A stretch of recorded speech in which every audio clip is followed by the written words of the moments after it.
Assalamualaikum warahmatullahi wabarakatuh. Perkenalkan, nama saya Ahmad Rizal dari Manajemen Informatika. Di sini saya akan menceritakan tentang Ma'rifatullah atau yang bisa kita sebut dengan mengenal Allah.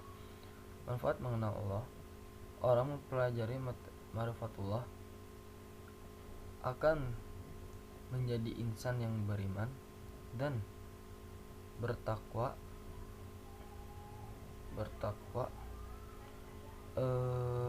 bila Allah memberi hidayah kepadanya.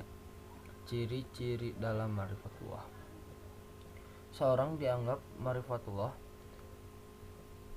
jika ia lebih mengenali asma Allah, sifat Allah, dan perbuatan Allah. Kemudian dengan bekal pengetahuan itu ada sikap sidik, ikhlas dalam niatan, membersihkan diri, sabar, dan berdakwah. Cara mengenal Allah: jalan yang dilalui bukan atas dasar petunjuk Islam, masih beranggapan bahwa Allah tidak ada hanya gara-gara tidak dapat melihat dengan panca indera sendiri. Jalan dilalui berdasarkan petunjuk Islam dengan menggunakan prinsip keimanan dan akal pikiran melalui tanda-tanda ayat. Untuk materi kedua yaitu at-thariq, jalan menuju pengenalan terhadap Allah Subhanahu wa taala. Melalui ayat-ayat Allah. Yang pertama,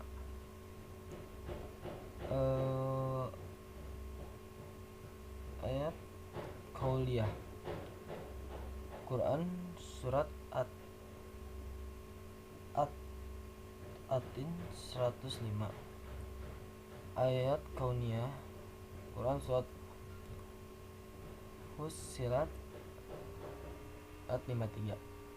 Metode Islam dengan dalil nakli dan akal: Quran surat Yunus ayat 100, Quran surat At-Tolak ayat 10, Quran surat Al-Mulk ayat 10.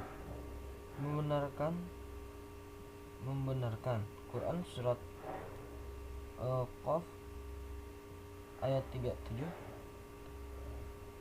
Quran surat Ali Imran ayat 192. Ketiga, menghasilkan iman.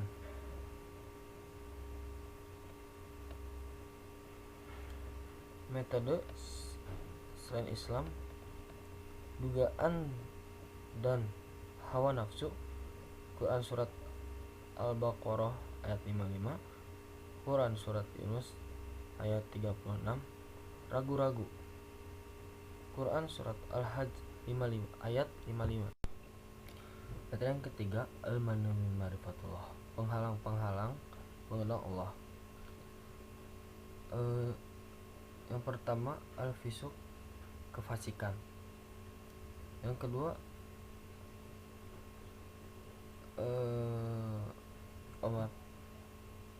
kefasikan, orang-orang yang fasik itu sebenarnya mengetahui mana yang hak, mana yang batil, mana yang baik, dan mana yang jahat, namun ia tidak melaksanakan yang benar dan yang baik itu, melainkan ia melaksanakan yang betul dan yang jahat. Sifat dan perilaku seperti itulah yang akan mengenali dari mengenal Allah Ta'ala. Yang kedua ada zulmu atau kezaliman.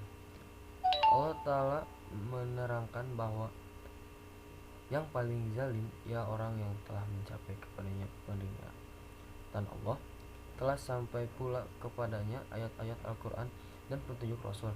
Kemudian mereka berpaling dari ajaran dan petunjuk itu karena angkuh dan penyakit dengki yang ada di dalam hatinya. Sikap zalim aniaya seperti inilah yang menghalangi mereka dari mengenal Allah Ta'ala. Terus ada kedustaan. Kedustaan merupakan sikap bohong, pura-pura, dan pengingkaran terhadap ayat-ayat Allah Ta'ala. Hal ini seperti yang dilakukan oleh orang-orang munafik sebagaimana dimuat dalam firman Allah Ta'ala. Ada banyak melakukan perbuatan maksiat.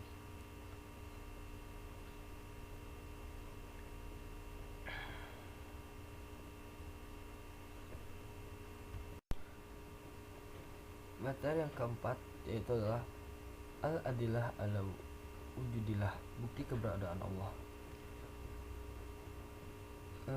Sebagai bahasa, secara bahasa, fitrah artinya akilah yaitu keadaan asal ketika seorang manusia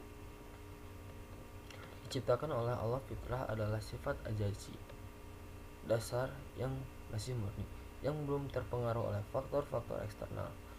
Kalau manusia dibiarkan dalam fitrahnya, tentu ia akan mengakui ada zat maha hebat yang telah memberinya rezeki, menghidupkan dan mematikannya. Demikian itu karena manusia diciptakan di atas fitrah itu. Jadi maksudnya manusia sejak awal penciptaannya telah membawa naluri bertuhan sejak di dalam ruh. Manusia telah mengasihi Allah Ta'ala sebagai Tuhannya, sebagaimana dalam Al-Quran surat Al-A'raf ayat 12.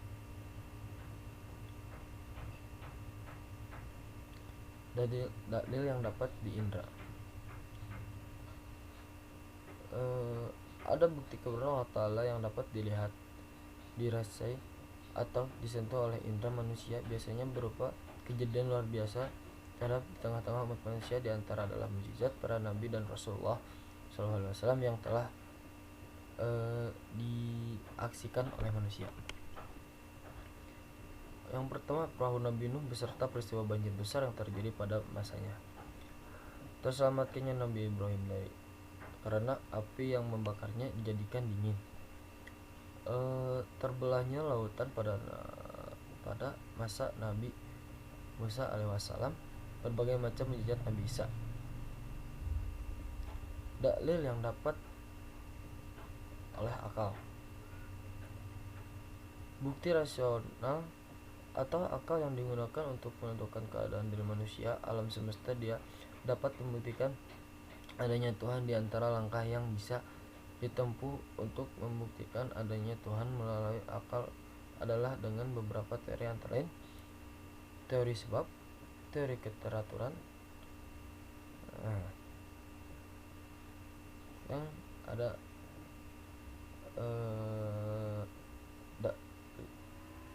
dalil nakli atau nas. Dalil nakli adalah dalil pembuktian akan keberadaan dengan merujuk petunjuk kita suci dengan fitrah manusia mengakui adanya Tuhan. Dalil sejarah.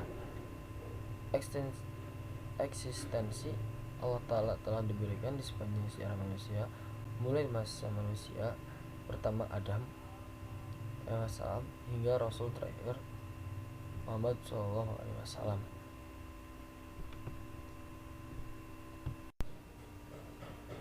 Tauhidullah, mentauhidkan Allah secara umum, berarti mengisahkan Allah dalam zat, mentauhidkannya sebagai satu-satunya zat yang berhak dan layak disembah. Tiada sembahan yang benar selain Dia, sehingga tidak boleh menyekutukannya dengan sesuatu apapun dalam ibadahnya. Terima kasih, yang segitu yang bisa saya sampaikan. Mohon maaf bila ada kesalahan. Wabillahi taufiq wal hidayah. Wassalamualaikum warahmatullahi wabarakatuh.